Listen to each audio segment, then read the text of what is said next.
आज हम आपको गद्य खंड का पहला पाठ मित्रता के विषय में बताएंगे। पाठ को पढ़ने से पहले लेखक के विषय में, उनके जीवन परिचय के विषय में देख लीजिए। पहले जीवन परिचय देख लीजिए। मित्रता जो पाठ है उसके लेखक है डॉक्टर रामचंद्र शुक्ल या आचार्य रामचंद्र शुक्ल। इनका जन्म हुआ 1884 ईस्वी में। जन्म स्थान है ग्राम अगोना, जिला बस्ती, उत्तर प्रदेश में पड़ता है। इनके पिता का नाम था पंडित चंद्रवली शुक्ल और इनका निधन हुआ था 1941 में। इनकी रचनाएं देख लीजिए। निबंध संग्रह चिंतामणि भाग 1 व 2 और विचार विधि।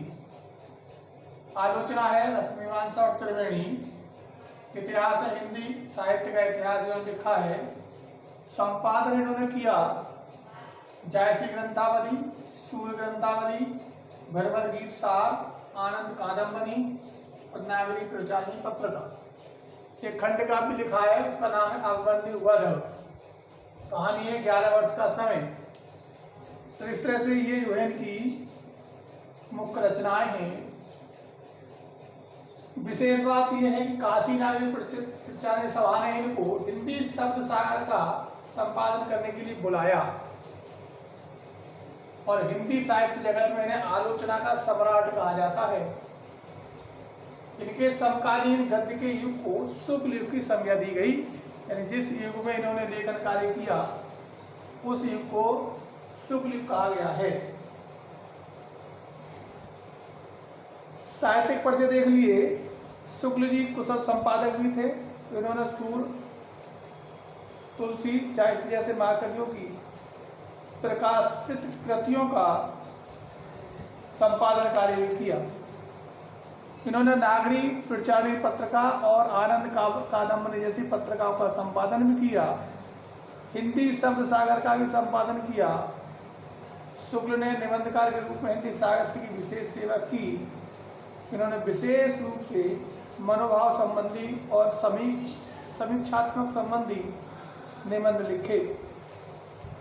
इनके समीक्षात्मक निबंधों की गणना साहित्यिक निबंधों में की जाती है।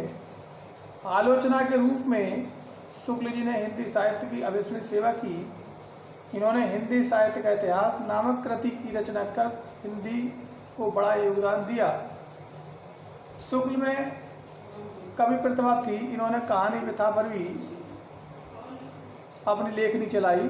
शुक्ल जी ने जहाँ मौलिक ग्रंथों की रचना की, वहीं दूसरी भाषाओं के ग्रंथों का हिंदी में अनुवाद भी किया। इस प्रकार आचार्य रामचंद्र शुक्ल जी के हिंदी साहित्य की अनंत सेवा की। आचार्य रामचंद्र शुक्ल हिंदी साहित्य के अमर साहित्यकार हैं। इन्होंने हिंदी साहित्य में एक मौन साधक के रूप में कार्य किया। इन्हें हिंदी साहित्य जगत में आलोचना का सम्राट कहा जाता है। इनके द्वारा लिखे गए मनोवैज्ञानिक और सामाजिक निबंधों का अपना विशेष महत्व है। हिंदी साहित्य में इनका स्थान इसी बात से सर्वोत्कृष्ट सूचित होता है कि इनके समकालीन हिंदी गद्य के युग को शुक्ल युग की संज्ञा दी गई। इनका जन्म जो हुआ था ग्राम बस्ती जिले का अगोना ग्राम है, वहाँ पर हुआ। इनके पिता का नाम चंद्रवली शुक्ल था और माता एक धार्मिक महिला थी। शुक्ल के ऊपर माता जी के व्यक्तित्व का गहरा प्रभाव पड़ा। इन्होंने हाई स्कूल की परीक्षा मिर्जापुर जिले से पास की और उत्तीर्ण की।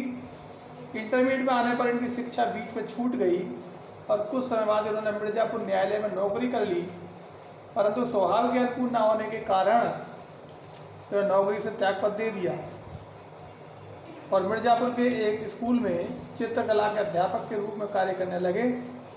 इस पद पर कार्य करते हुए इन्होंने हिंदी, अंग्रेजी, संस्कृत, बंगला, उर्दू आदि भाषाओं का ज्ञान स्वाध्याय से प्राप्त कर लिया। इनकी योग्यता से प्रभावित होकर काशी नागरी प्रचारणी सभा ने हिंदी शब्द सागर का संपादन करने में इनको बुलाया। बाद में इनकी नियुक्ति काशी हिंदू विश्वविद्यालय में हिंदी अध्यापक के रूप में हो गई।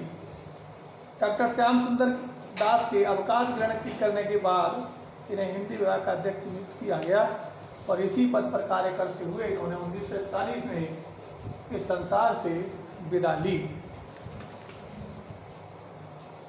तो ये इनका संक्षिप्त जीवन परिचय था। इनका जो लिखा हुआ पाठ है वो मित्रता है। हम जब घर से बाहर निकलते हैं, संसार में अपना कदम रखते हैं, तो सबसे पहली कठिनता हमें मित्र चुनने की होती है। यानी घर से बाहर निकलेंगे तो मित्र बनाने की सबसे बड़ी कठिन समस्या होती है। और जान पहचान के लोग, यदि उसकी स्थिति बिल्कुल एकांत निराली नहीं रहती तो उसकी जान पहचान के लोग मिलते जाते हैं।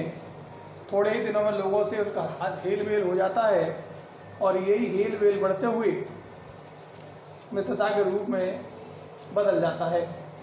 मित्र का चयन करते समय हमें उसकी संगति, उसका खान पान, उसका व्यवहार, उसकी पारिवारिक स्थिति, इस विषय में देखना चाहिए। तभी हम, क्योंकि जो एक अच्छे मित्र की संगति है वो हमारे जीवन को उन्नति का रास्ता खोलती है।